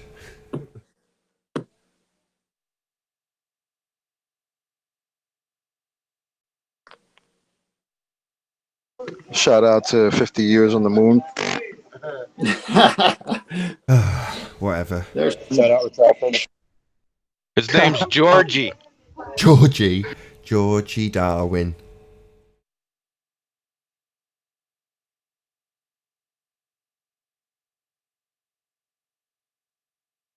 Yeah, the moon seems to be coming up a lot lately. I've been hearing the moon reflection appeal a lot recently. We might have to go over that again. From flat earthers, right? I just, places that I go, they're talking about how the sun's reflecting off the moon. Yeah, who are they? They flat earthers? I don't know who it was. I just heard it a few times.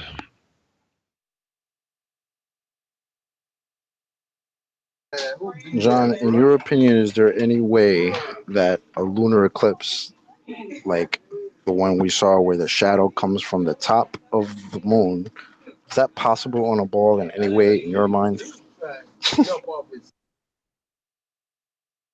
I'm not the resident expert on lunar eclipses, but there's some big problems. Selenium is one big problem. The moon shadow. I've heard this over the past couple of days. Can somebody show me an object cast a shadow smaller than itself? I want to see it.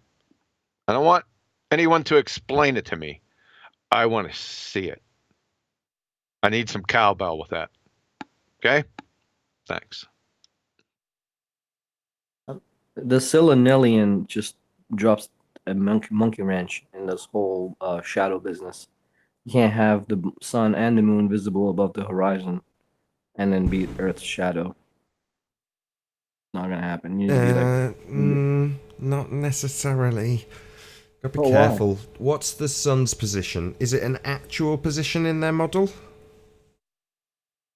Nope. Oh, it's not an actual position. So what do they say the sun is when it's on the horizon?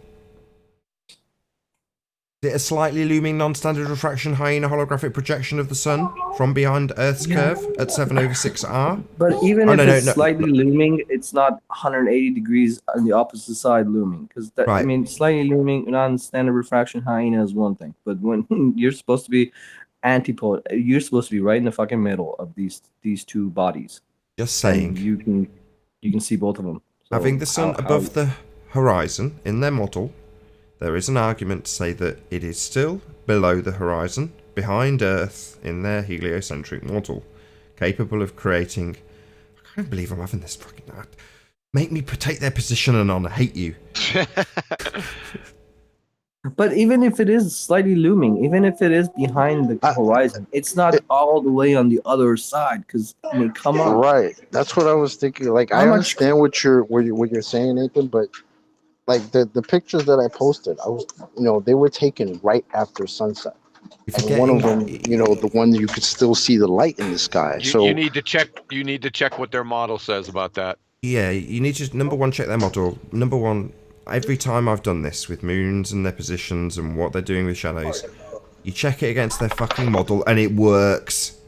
And you go, oh, right. My point is that even if, let's say, for the sake of argument, let's say their model didn't work, just for the sake of argument.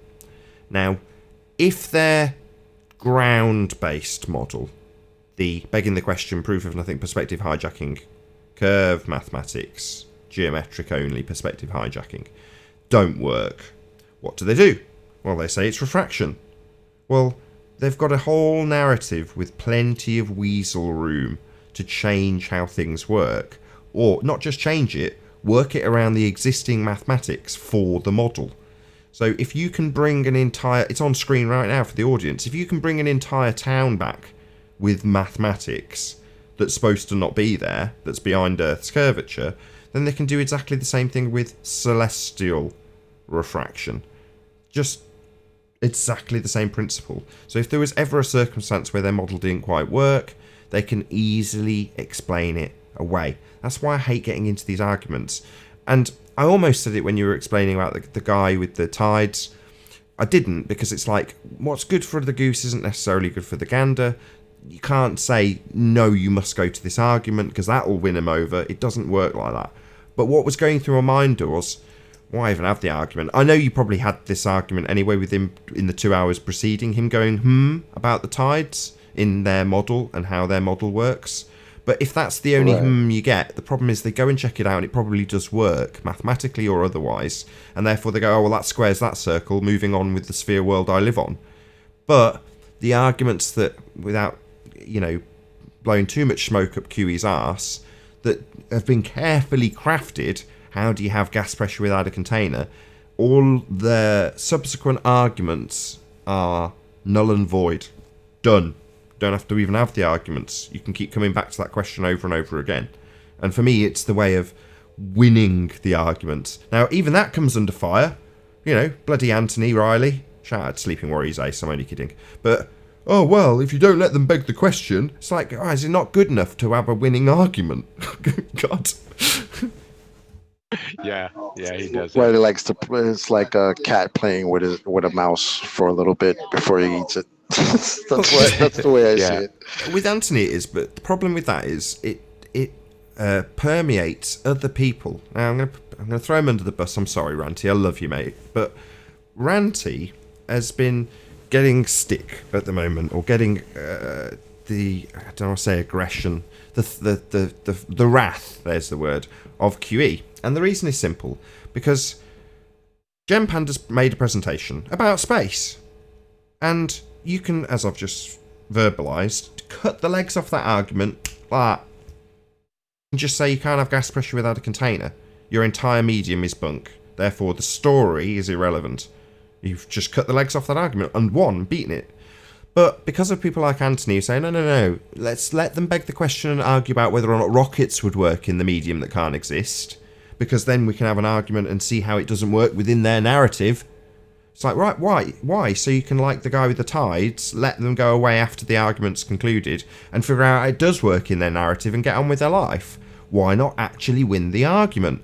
But when Ranty hears Anthony doing things like that, he will have a perception that things haven't been addressed, when in reality they've been absolutely obliterated. So he'll say, oh, well, QE didn't necessarily address all of Gem Panda's points. Well, it didn't need to, but that is potentially lost on Ranty. I'm so sorry to throw you under the bus in this regard, Ranty. It's just the way it is. But that's, they're useful examples, Sleeping Warrior and Ranty Flat Earth, of a circumstance where I'm not going to claim what they don't and do know, because both of them understand these arguments implicitly. I know they do. It's a case of the importance of destroying an argument, cutting it off at the knees, and where that's so relevant. And if we allow our opponents to claim martyrdom based on us not addressing their just so story and only cutting the argument off at the knees, oh God, that's terrible, you know, then we're only going to ever get dragged back into begging the question and assuming our outcomes to argue against their position of just so stories and bullshit. Why do it? Why not just kill the argument? How can you have gas pressure without a container? The medium of outer space cannot exist. Therefore, the journey that took place in the medium that cannot exist. The journey didn't take place. End of argument. Well, isn't that what happened yesterday with Brenda when she was talking about reification and you asked her what does it mean? And she said, taking as real something that isn't. And isn't that exactly why we don't use models? Yeah, but then she'll say that using a model is an explanation of how reality works, and just paraphrase around the reification fallacy aspect of what she's doing, so that she can square that circle in her own mind and make it seem like it's not reification. So they can literally, this is Math Powerland again. Shout out to you. This is cognitive dissonance at its finest. People can hold simultaneous positions at once. And in the face of giving a definition, as Brenda did yesterday for reification, and then immediately reify a model and say it's okay. It's just amazing. It must be stressful, though. You know, I imagine a lot of our opponents are depressed. Share your pain. Yeah, share your pain, fundies. Yeah, but when I was a kid, I would buy models of cars and with the glue make them and all that. See, you just identified a big problem, Tenth. Sorry to interrupt you. I was thinking this when Nathan was talking about it. This term gets more abused, I don't know, than refraction or gravity, and it's model, right? You guys know it. Let's see your model. Sorry to interrupt. Go ahead, Tenth. Yeah, along those same lines, why do I need a model when I'm in reality and looking at a flat horizon? Oh, God. What's a horizon? It's as far as my eye could see. It's the apparent position where the sky meets the ground. Would you agree? Yeah, but I know the sky doesn't meet the ground. So what use is that line? No, what I'm trying to say is, if I see, back to my example, if I see that car in person, that's the reality of the car. And I say, man, I'm going to go buy me the scale model and build that and put it in my bedroom. And so I'd go to the store, buy the model and do it. But I've seen the car. Yeah. And you've seen the horizon. Real thing. Yeah, and you've seen the horizon. But can you make a model of it? Can you make a model of an apparent position where the sky meets the ground? Well, no. So what use is it, flat or otherwise? What kind of model are you talking about? Supermodel, big boobs. Supermodel, of course. How many models? How many documented models are there? Does anyone know? No, but my point is, I don't go for the models. My reality is better than models. Yeah. Yeah, I understand that. But apparent positions in reality are still apparent positions, though, 10th man. Because you said, in my reality, it's flat. When you come in with the Sea Sparrow missile and take out 26 miles of water that the laser's supposed to have line of sight, here comes the artillery, so to speak, pun intended, and boom, you're gone because there's no curve. I can agree with you that there's no obstruction, but that doesn't reference the horizon. Yeah, I'm not trying to get that detailed. I am just saying. I'll just be overt, 10th man. I'll just be overt with you. I'll just be really overt. You can't use the flatness of the horizon as a proof of anything. Sorry. I am using water that doesn't bend,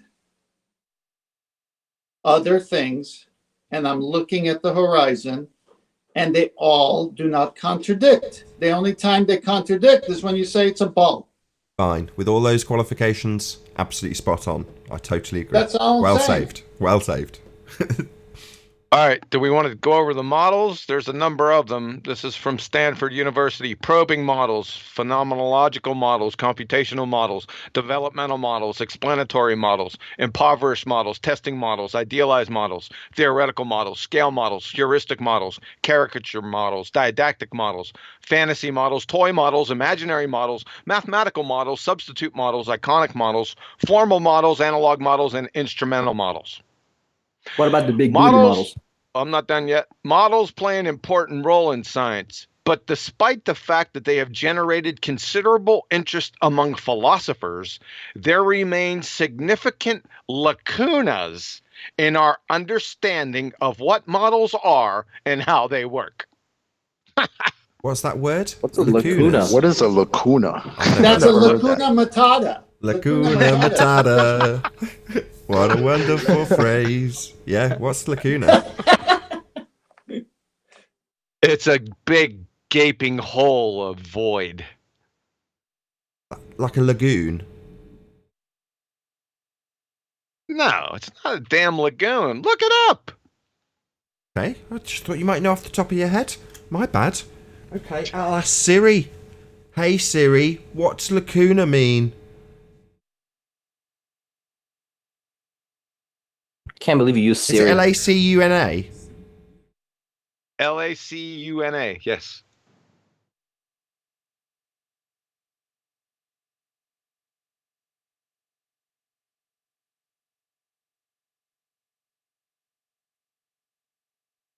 An unfilled space, a gap, a missing portion in a book.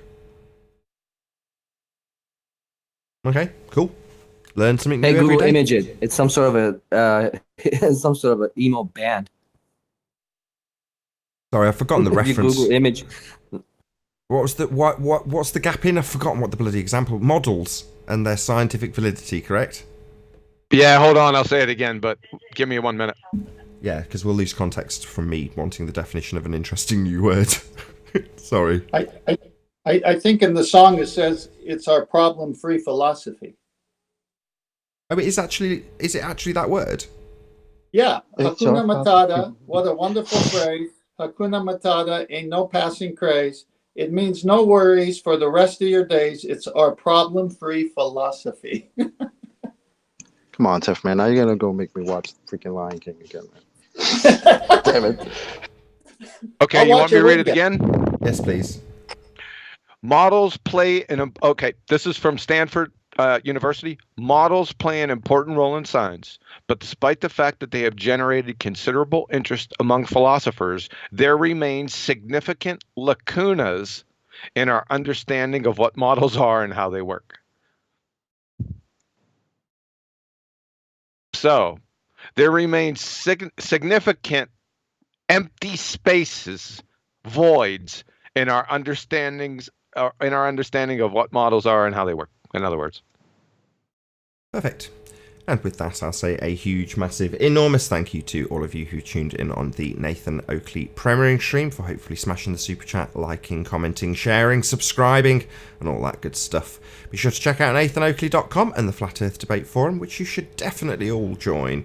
Of course, a massive thank you to all of today's debating panel for making this debate possible. I've been Nathan Oakley, and I'll see you all in the next video. Oh, what a day! What a lovely day!